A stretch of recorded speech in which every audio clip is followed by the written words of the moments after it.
por ainda estarmos no corpo físico, pela vida dos nossos entes queridos. E rogar a Ti, mestre amigo, que se faça presente junto a nós através desses irmãos de luz e amor, nos proporcionando os recursos necessários para realizarmos o nosso trabalho da melhor forma. Em especial nosso amigo Jefferson, que é o responsável pelo tema de hoje, que ele possa receber toda a inspiração necessária para apresentar seu trabalho da melhor forma e que nós possamos absorvê-lo e retornarmos aos nossos lares melhores de quando aqui adentramos. Com essa simples e humilde prece, nós damos por aberta a primeira parte do nosso trabalho, passando a palavra ao nosso amigo. Que assim seja.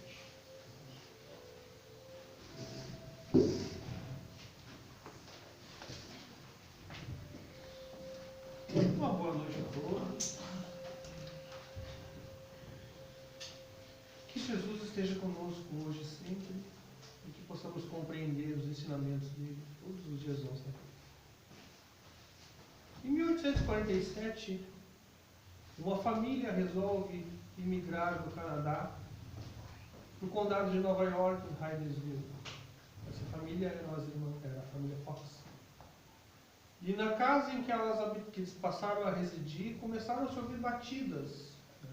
E em um dado momento, essas batidas começaram a responder a perguntas, denotando que não eram simplesmente batidas, mas eram algo inteligente. E elas identificaram esse ser inteligente como um espírito que estava se comunicando. Diferentemente do que a maioria das pessoas sabem, o fim das irmãs Fox não foi nada glamouroso. Elas passaram a se apresentar em shows, em teatros, como se fosse um espetáculo, diferentemente do que vai acontecer na França com o passar do tempo. Isso significa que o mundo espiritual estava voltando a se comunicar, estava voltando a aparecer. Isso não se limitou aos Estados Unidos, isso começou a surgir pelo mundo inteiro. Em 1854, um pedagogo, um educador chamado Hippolyte Léon Denis Rivail, ouve falar das mesas girantes, que também era um espetáculo de teatro, em que mesas voavam pelos ares, respondiam perguntas dos presentes e daqueles que eram chamados de magnetizadores. Em 1855, vencido pela curiosidade, esse educador resolve ir assistir a um desses espetáculos, a uma dessas reuniões, onde as mesas giravam e as mesas respondiam, o que hoje, na verdade, nós conhecemos como psicografia. Porque se fazia pergunta e as mesas respondiam com batidas de pé, uma ou duas, a pergunta simples. Estava inaugurado a Era dos Espíritos, com essas manifestações. Essa curiosidade desse educador fez com que ele tivesse a comunicação de um espírito familiar que tinha vivido com ele em encarnações passadas como druida na Europa. E sugeriu a ele que usasse como pseudônimo Allan Kardec. Por que esse pseudônimo? Porque ele já era bem conhecido enquanto educador, enquanto pedagogo, e tinha obras publicadas enquanto educador e pedagogo, para que não se confundisse um com o outro e para que o público que já era, que ele já tinha, não fosse influenciado pela sua fama, que embora não fosse muito, mas já havia um conhecimento do seu trabalho. A doutrina que surgia e que hoje conhecemos como doutrina espírita não poderia ter qualquer outra influência que não fosse a própria influência dos espíritos. E assim foi. Nasceu aí a doutrina espírita. Começou aí o germe da doutrina espírita em 1855. 2 anos depois se publicaria o Livro dos Espíritos, em 1857. E para que surge essa doutrina espírita? Surge para comprovar que nós não somos um corpo, que nós estamos em um corpo. Corpo este que é transitório, corpo este que é belo em todos os sentidos, que não há um padrão de beleza X ou Y. Corpo esse que é imperfeito, sim, é imperfeito, que é temporário. Corpo esse que é perecível, como tudo é perecível no mundo em que nós habitamos. mas também surge para nos revelar, ou melhor, nos lembrar que a nossa existência teve um começo, mas não tem um fim. Que nós, a partir do momento da nossa criação, nós existimos para todo sempre com a finalidade única de evoluir, de progredir. A doutrina espírita retoma a doutrina de Jesus, que é o amor, pura e simplesmente. Nós podemos resumir tanto uma quanto outra com amor. Porque na criação, em toda a criação, está o amor. Tudo aquilo que nós vemos está recheado de amor, porque é da criação. A perfeição em que nós vemos na natureza, a perfeição em que nós vemos na organização do nosso corpo físico, a organização que nós vemos no universo conhecido, é amor. E para isso que surge a doutrina dos Espíritos, para retomar a doutrina de Jesus Cristo, que é amor. E que ao longo dos séculos foi sendo enxertada com cacos, com costumes, com regras que nunca existiram na época do Cristo, e que foram sendo enxertadas. Então a doutrina espírita surge para isso, para nos fazer relembrar a doutrina de Jesus. Porque a doutrina de Jesus não comporta, sendo o amor, nenhuma forma de ódio, nenhuma forma de preconceito, nenhuma forma de sofrimento. Não há sofrimento na doutrina de Jesus, como não há sofrimento na doutrina do Cristo. Se nós pegarmos o livro dos Espíritos e lermos, nós vamos ver que o sofrimento não advém de Deus. Todo sofrimento é produzido única e exclusivamente pelo ser humano. Deus não nos quer sofredores. Deus nos quer felizes e cheios de amor no coração, para passar felicidade e amor ao próximo, para que possamos aprender com amor e com felicidade. O aprendizado pelo amor é o melhor aprendizado que existe. Não há nada que ensine mais do que o amor. Tanto é que, enquanto professores, nós sabemos que o carinho e o afeto ensinam muito mais que levantar a voz com o aluno. Levantar a voz com o aluno significa que tu perdeu a razão. Por isso tu estás tentando usar da tua autoridade enquanto professor. Então, o amor é sempre o melhor caminho. O psicólogo recomenda que quando a gente fale com uma criança, a gente se abaixe na altura dela e fale com ela olhando nos olhos. Porque desta altura e a criança desta, eu estou sendo autoritário mesmo sem querer. Porque eu sou maior, eu sou mais forte e a criança é menor e mais frágil. Então, em tudo reside o amor. O aprender pelo amor. Essa doutrina surge para aplacar a dor e o sofrimento do mundo. Tanto a doutrina do Cristo na sua época, quanto a doutrina espírita no século XIX. Porém, há consequências. Quais são as consequências que nós vamos ter a partir do momento em que nós redescobrimos o mundo espiritual? Por que eu digo redescobrimos? Porque nunca esteve oculto. Nós esquecemos, mas ele sempre esteve lá. Civilizações antigas cultuavam o mundo espiritual das suas mais diversas formas. E o homem, com o passar do tempo, foi esquecendo isso. E dando mais valor às coisas materiais. Ao ouro, ao dinheiro, às roupas, ao poder material, eu digo. O homem esqueceu-se de que não viveria uma vida só. O homem esqueceu-se que era um com a natureza. Que não era superior a nada. Que deveria viver em harmonia com o mundo no qual ele surgiu. Caso contrário, ele simplesmente vai deixar de existir e o mundo continuará muito bem, obrigado. Existiu bilhões de anos sem a raça humana. Pode existir outros tantos bilhões de anos sem a raça humana também. Nós não fazemos a menor falta.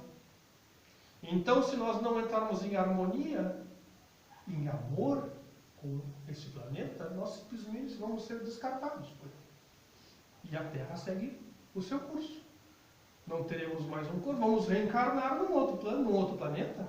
Não nesse. Isto é amor. As consequências de se redescobrir esse mundo espiritual já estavam lá nos recados de Jesus Cristo. Quando ele diz orai e vigiai, por exemplo, é porque ele já sabia de que se nós não mantivermos a nossa energia em harmonia, as outras energias em desarmonia vão nos afetar e vão se aproximar de nós e vão nos desarmonizar ainda mais. E isso num fluxo contínuo. Orai e vigiai porque nós estamos cercados de uma imensidão de testemunhas o tempo inteiro. Então importa mais o que nós sentimos do que o que nós externamos. Porque nós podemos externar uma coisa e sentir outra. Então o orar e vigiar não é para orar e vigiar o outro, é para orar e vigiar a nós mesmos. Porque o nosso processo evolutivo importa em redefinirmos os nossos sentimentos. Redefinir os nossos sentimentos implica em mudar o nosso padrão energético. Se eu estou triste, eu vou exalar tristeza. Se eu estou bravo, irritado, eu vou exalar braveza, irritação, energia negativa. Se eu estiver com amor no coração, eu vou exalar amor no coração. E ao contrário, a mesma coisa. Eu vou atrair amor se eu estiver com amor no coração. Eu vou atrair tristeza se eu estiver com tristeza no coração. Eu vou atrair rancor se eu estiver com rancor no coração. Orai e vigiai, pois tendes uma multidão de testemunhas ao teu redor. Eis o plano espiritual. Agora, Jesus não podia chegar dizendo, olha, tem reencarnação, tem espíritos, tem isso, tem... As pessoas não entenderiam naquela. Então a doutrina espírita vai surgir para que nós nos relembremos disso. Não está religando nada, porque nada nunca esteve desligado. Nunca houve uma ruptura. O termo religião vem do latim religar, que quer dizer religação. Algo que estava desligado e foi religado. Mas nunca esteve desligado. Porque se Deus está em tudo e está em todos, nós sempre fomos um com Ele. Deus está em nós, mas nós não estamos em Deus. Porque Deus é um. E sempre existiu. De todo sempre. Mas se Ele é um conosco, se Ele está na sua criação, então não há como desligar algo. Nós estávamos esquecidos. E aí surge a doutrina para nos relembrar isto. Para nos mostrar de novo, aqui está o plano espiritual. Vocês não são corpo, vocês são espírito. Vocês têm uma vida transitória no corpo, vocês migram de um corpo para outro, vocês evoluem até um estágio X, se assim o quiserem, no tempo em que assim desejarem. Não há nada imposto. É o processo natural. E está em tudo. No nosso plano de vida, no nosso plano terreno, tudo segue este ritmo. As coisas nascem, crescem, envelhecem e morrem. São as leis naturais. Aí vocês vão me dizer, não, mas a montanha não morre. A areia que nós pisamos um dia foi parte de uma montanha. O solo mais rico e mais fértil que tem para a agricultura, um dia foi produto de uma erupção vulcânica há milhões de anos atrás, que acabou por converter esse solo no futuro em solo fértil. Então é tudo um ciclo, é tudo uma transformação.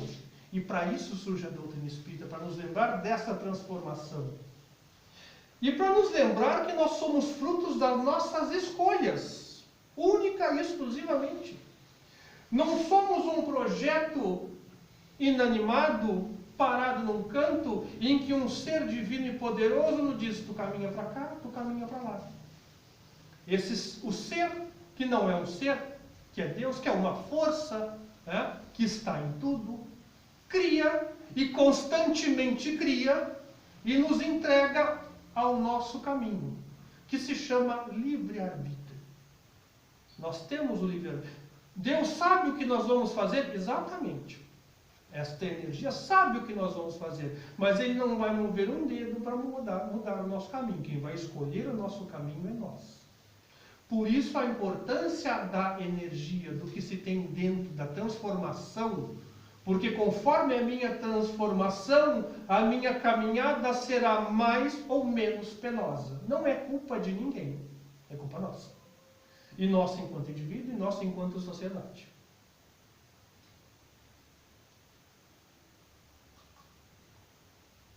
Não há mágica. Essa emissão energética vai definir a nossa vida. Se nós estivermos em harmonia, a nossa energia vai estar em equilíbrio. Se nós estivermos em desarmonia, a nossa energia está desarmonizada, está desequilibrada, ou está para mais, ou está para menos, né?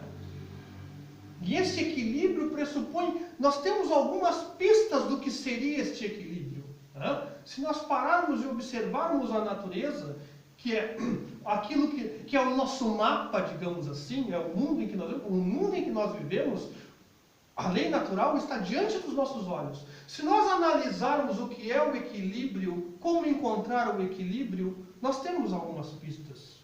Quando nós estamos em equilíbrio, nada é definitivo. Nós não podemos dizer assim, eu vou fazer tal curso, vou me empregar em tal emprego, Não, isso não é definitivo. A pessoa pode, por exemplo, se formar em Direito por um certo tempo, aí um dia abandona tudo e vai dar aula de português. Nada está definido. E aí daqui a pouco a pessoa pode mudar de novo e querer fazer outra coisa. A nossa vontade não é a única. As coisas não são como nós queremos. As coisas são como diz a lei natural que elas são. Independente da nossa vontade. Imaginemos que a vontade fosse a de um só. Em qualquer micromundo que fosse. Até o micromundo do Pequeno Príncipe. Se fosse uma vontade só, a vontade de um só, tudo que aquela pessoa determinasse teria que ser feito. Não funciona assim. Nós somos um grupo de pessoas. Então a nossa vontade não é única. Vivemos numa coletividade de vontades. Nós não somos donos de absolutamente nada. Tudo nos é emprestado. E aí eu tenho uma grande dificuldade, que eu estava falando com a nossa colega outro dia, com relação ao meu filho. Nem os filhos são nossos. Né? Os filhos são espíritos encarnados tanto quanto nós o somos. Eu ainda digo meu filho, né? Mas ele não é meu. Né? Ele está encarnado comigo, ele está numa jornada da qual eu também faço parte. Mas ele não é meu, eu não sou dele. Nós somos individualidades. Mas isso é dificílimo, a gente desconstruir isso na cabeça da gente. É muito difícil. Eu continuo, por enquanto, dizendo meu filho. Não mudei ainda. Nós sempre estamos no tempo certo. Não existe aquela frase que eu repito constantemente, porque no meu tempo, o meu tempo é este. Porque amanhã pode não existir neste corpo para mim. Eu posso sair daqui agora e chegar em casa. Cadê o meu amanhã? E o ontem? Ontem passou. Acabou. Não vou voltar no ontem. Não tem como eu fazer o ontem de novo. Ontem foi terça-feira. Ontem eu assisti Cine Hollywood. Não dá para eu ligar a TV em casa agora. Está dando Cine Hollywood? Porque hoje é quarta. Deu ontem. Não estou falando de streaming, estou falando de TV aberta. Então, esse é o nosso tempo. Nós precisamos nos adaptar a esse tempo, aprender as coisas desse tempo, sem esquecer o que vivemos no passado. Mas nos apossarmos também desse tempo. Porque senão nós ficamos para trás. Nós ficamos lá no passado, por melhor que tenha sido o passado. Às vezes a gente se pega no passado, porque o passado foi muito bom, a infância foi muito boa, a adolescência, a juventude foi muito boa, mas esta juventude e esta infância já passaram. Então o nosso tempo é agora. Este é o nosso tempo, independente da nossa idade. Independente da idade. Temos que viver agora. Não quer dizer que a pessoa tem que pintar o cabelo de roxo, porque os jovens pintam o cabelo de roxo. Não é isso. É viver agora, compreender o agora. E eu trago uma frase que eu ouvi segunda-feira, que eu nem sabia, vou até procurar o livro para ler depois, do Malcolm X. as práticas são contestáveis porque usava de violência, mas tem uma frase dele que eu achei perfeita. O homem com 50 anos que pensa exatamente igual do que quando tinha 30, perdeu 20 anos de vida. Por quê? Porque nós devemos evoluir neste pensamento também. Não adianta eu pensar a minha cabeça lá de 1980, quando eu tinha 12 anos, porque nós estamos em 22, não estamos em 82, ou em 92, ou em 2002. Então nós temos que viver neste tempo, nós estamos no tempo certo, este é o nosso tempo também. Não é o tempo de quem nasceu há 20 anos, é o tempo de quem nasceu há 50 também, há 60, 70, 80, também é o tempo de todo mundo. Já o desequilíbrio também dá certas pistas. Há por exemplo, um amor distorcido, né? Aquele amor que aprisiona, aquele amor egoísta. Isso é um desequilíbrio, porque o amor não prende, o amor não é só para si, o amor espalha amor. Né? O apego às coisas. Né? Não quer dizer que a gente tenha que fazer como São Francisco, sair distribuir tudo aos pobres e viver como um mendigo. Não estou dizendo isso, mas é o apego. Apego às coisas materiais é uma coisa, a gente comprar roupa nova é outra completamente diferente. É dar importância às coisas que não têm tanta importância assim. Eu só me preocupo com dinheiro, eu só me preocupo em ganhar mais, eu só me preocupo... Enquanto isso, as minhas relações familiares, por exemplo, vão se deteriorando. Porque eu nunca estou ali. Eu sempre estou com o dinheiro, né, com as 40 horas de trabalho. Não estou criticando quem tem que trabalhar 40 horas, sei lá quantas horas, e não tem tempo. Estou dizendo aquele que faz isso porque para ele isto é o importante, o resto todo não interessa. Aquele que quer acumular e acumular e acumular e acumular, porque isso é o que importa e todo o resto não importa as custas do que esteja. Praticar o desapego começa com cada um, né, do seu modo. A pessoa vai observar, não, mas eu estou muito apegado a tal coisa, a essa roupa, né, que eu não uso faz um mês. Está lá no guarda-roupa, eu não uso mais, mas é minha, mas eu acho bonita. Né? Praticar o desapego, por exemplo, é fazer isso eu não preciso mais. Começa assim. Né? Começa com as pequenas coisas. A pessoa que está em desequilíbrio, geralmente, ela também não tem dúvida de nada, ela tem certeza de tudo. A única coisa que eu não tenho é certeza, por exemplo. Não que eu esteja muito equilibrado, mas isso eu aprendi. Né? A que a gente nunca tem certeza de absolutamente nada. Né? Sócrates foi considerado o homem mais sábio da Grécia porque ele dizia que só sabia que nada sabia.